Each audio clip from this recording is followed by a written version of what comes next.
Good evening. We're so glad you're here to worship with us on our last midweek Lenten service, and we'll open with our opening hymn.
In the Gospel according to Mark, the 14th chapter, beginning at verse 12, we read, "On the first day of the Feast of Unleavened Bread, when it was customary to sacrifice the Passover lamb, Jesus' disciples asked him, 'Where do you want us to go and make preparations for you to eat the Passover?' So he sent two of his disciples, telling them, 'Go into the city, and a man carrying a jar of water will meet you. Follow him. Say to the owner of the house he enters, the teacher asks, "Where is my guest room, where I may eat the Passover with my disciples?" He will show you a large upper room, furnished and ready. Make preparations there.' The disciples left, went into the city, and found things just as Jesus had told them. So they prepared the Passover. When evening came, Jesus arrived with the 12. While they were reclining at the table eating, he said, 'I tell you the truth, one of you will betray me, one who is eating with me.' They were saddened, and one by one they said to him, 'Surely not I.' 'It is the one of the 12,' he replied, 'one who dips bread into the bowl with me. The Son of Man will go just as it is written about him. But woe to that man who betrays the Son of Man. It would be better for him had he not been born." While they were eating, Jesus took the bread, gave thanks, and broke it, and gave it to his disciples, saying, "Take, this is my body." Then he took the cup, gave thanks, and offered it to them, and they all drank from it. "This is my blood of the covenant, which is poured out for many," he said to them. "I tell you the truth, I will not drink again from the fruit of the vine until that day when I drink it anew in the kingdom of heaven." When they had sung a hymn, they went out to the Mount of Olives.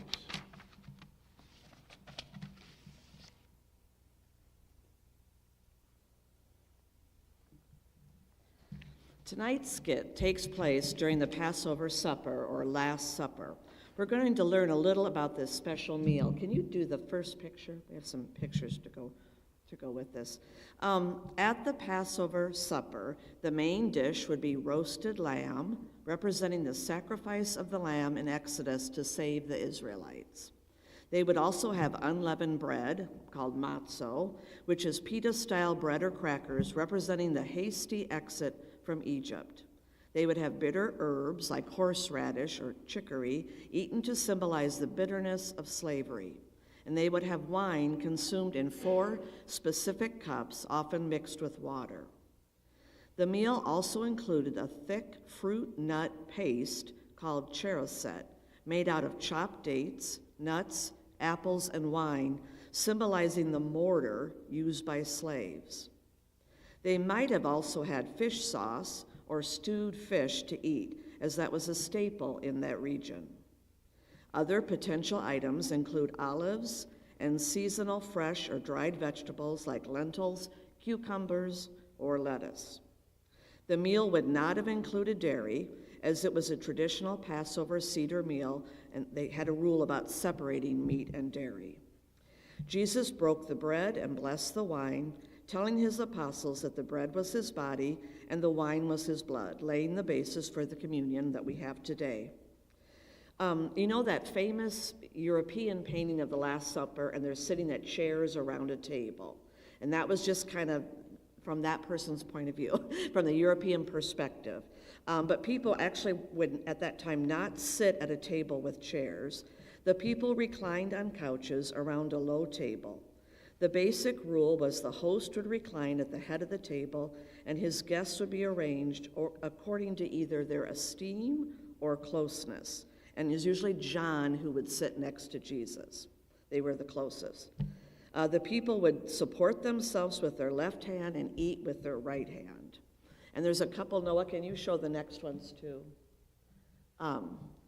These are different artists, how they're visualizing it. I've seen it with like couches, or, you know, by the photocopier, they're sitting on the floor and there's a low table. But it says in the Bible they reclined. And it would be hard to eat like that, I would think, but that's how they did it. Hard to get your food to go down, but that's how they did it. That was the custom of the time. So this is the setting for the Passover supper that's taking place here. Okay, for tonight's skit is called On the Road to Prayer, and Doug is going to be Elias again, and tonight Linda's going to be Abigail, Kyle is going to be James, Kent is going to be John, and I'm going to be Peter. No one wanted to sign up for that, so I'm going to be Peter. So we'll go ahead and get ready.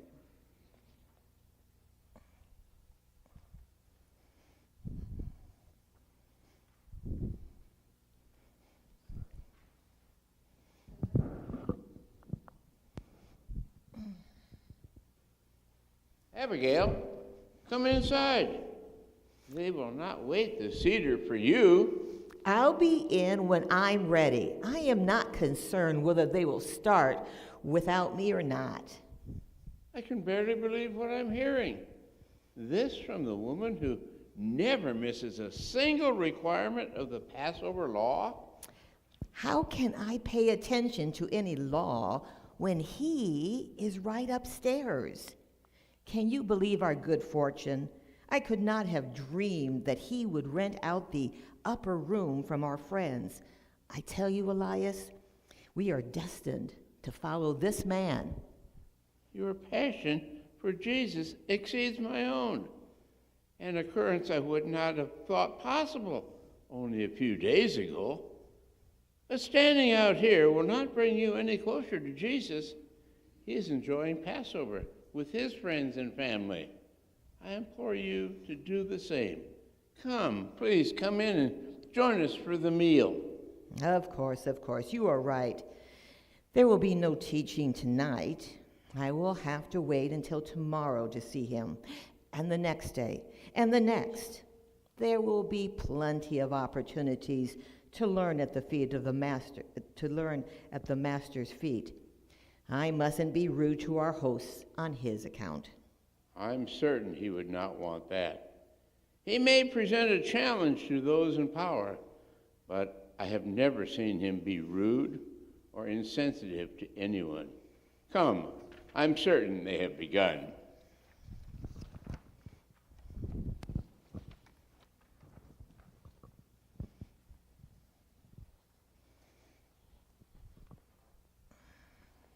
Why now? Why us? Why complain? If he wants to get away for prayer, who are we to say no? And if he wants us to go along, then we go along. I don't mind going with him to Gethsemane. I'm just curious why it has to be now. It's Passover. We've had a big meal. We should be settling in for some conversation and a good night's sleep. I've had as much conversation as I care for tonight. That was the oddest discussion we've ever had. I would have to agree, and we've had some pretty odd conversations over the past few years. If you ask me, I think Jesus is in a dark mood lately. Why do you say that? Where have you been? He keeps talking about his death. I tried to warn him about upsetting everyone with that kind of talk. He nearly bit my head off. Then tonight, he starts off washing everyone's feet and then goads us into an argument about who's going to betray him. I got so mad, I was ready to punch Thomas in the head. Now face it, Peter, you're always ready to punch someone in the head. I'm not going to say it wasn't a very strange evening, because it was.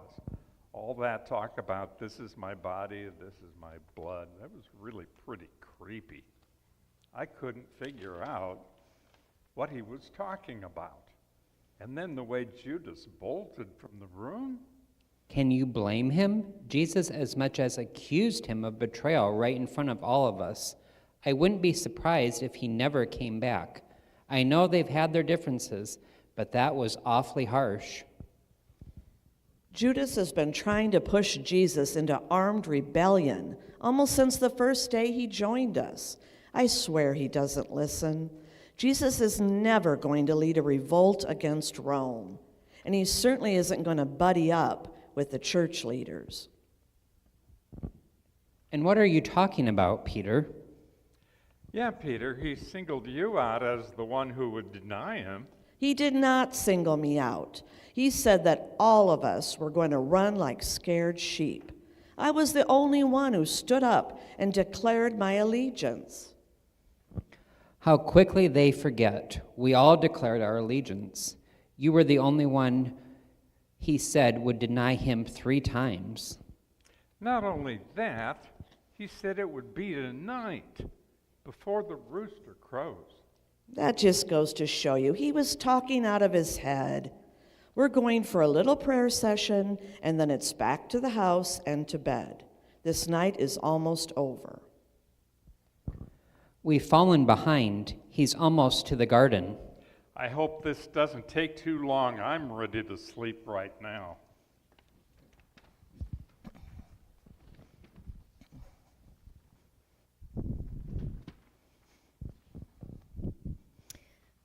The room is dark. Why did they leave so quickly? It's customary to linger after a Passover and visit.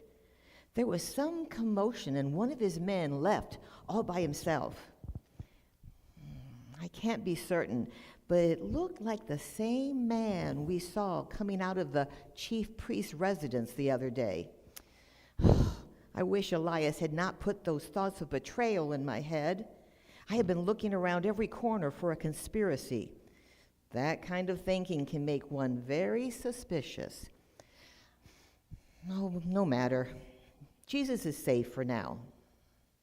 Out here again? I thought they had left. They have. I'm not sure when they left. The windows were dark when I came out. What are you doing out here then? I was thinking about this remarkable week. I could never have imagined the changes this festival week would bring to my life. It's not a week that has changed your life. It's a man. He's a man who's changing a lot of lives.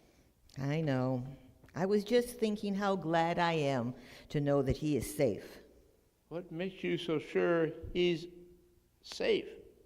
Well, think about it. Passover is nearly done. In a couple of days, he and his group will return to Galilee. The leaders here will cool down, and it will all be over. This week of Passion will just be a memory. They can still move against him. I'm not so sure there will be any cooling down. When will they move against him? Tonight? This might be the only time he is vulnerable. All the crowds are in their homes and with their friends at their celebration. The church leaders are not going to mount a nighttime attack against Jesus. And why not? You said yourself how sneaky and underhanded they are. Well, think about it. A nighttime arrest means a nighttime hearing before the church leaders. Now, do you really think they will operate in the dark to bring Jesus down? You seem to be assuming a lot of integrity on the part of these men. Well, I may be impressed with Jesus, and yes, he has changed my life, but I am not ready to believe that my church leaders are so corrupt as to try and bring Jesus down right in the middle of Passover. You make a good argument. I always have. Besides, the night is nearly over. Everyone will soon be in bed, and tomorrow will be a new day. You'll see. I shouldn't doubt. God has a plan, and I'm sure he will work it all out.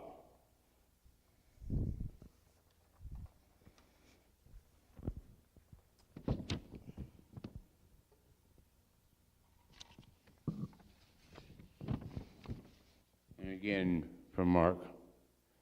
They went to a place called Gethsemane, and Jesus said to his disciples, "Sit here while I pray." He took Peter, James, and John along with him, and they began to be deeply distressed and troubled. "My soul is overwhelmed with sorrow at the point of death," he said to them. "Stay here and keep watch." Going a little further, he fell to the ground and prayed that, if possible, the hour might pass from him. "Abba, Father," he said, "everything is possible for you. Take this cup from me, yet not what I will, but what you will." Then he returned to his disciples and found them sleeping. "Simon," he said to Peter, "are you asleep? Could you not keep watch for 1 hour? Watch and pray that you will not fall into temptation. The spirit is willing, but the body is weak." Once more he went away and prayed the same thing. When he came back again, he found them sleeping, because their eyes were heavy. They did not what to say to him.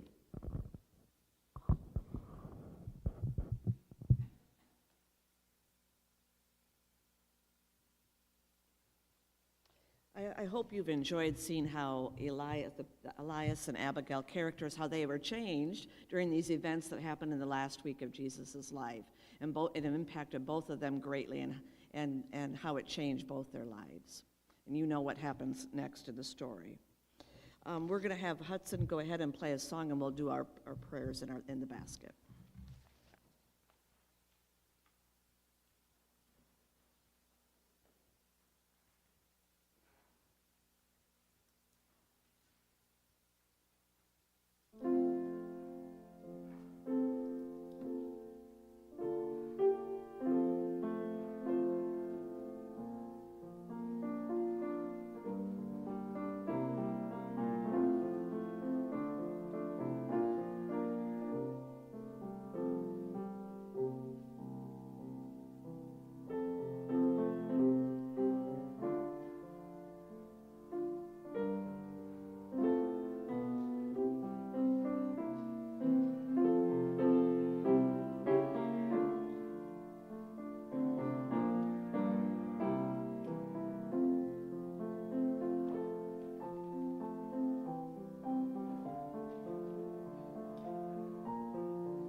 We will join in our sending hymn.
Please join me in our prayer. Lord God, as this solemn season of Lent comes closer to an end, we thank you for the grace that has carried us through these 40 days. We ask that you seal the lessons and teachings we have heard into our hearts. As we approach the joy of Easter, strengthen our commitment to follow Jesus in love and service. May your grace continue to guide us as we move from this time of reflection into a life of resurrection hope. As we are dismissed from this service, help us to carry your word and your love into our homes, workplaces, and communities. Strengthen us to be your witnesses and shine your light wherever we go. Amen. I want to remind you that you don't come back next Wednesday, but instead we have a Maundy Thursday service here at 6 o'clock Thursday night with Pastor Dan Mixdorf officiating. And then the next night, April 3rd, we have a Good Friday service here at 6 o'clock with Pastor Gary Johnson officiating. We hope to see you then.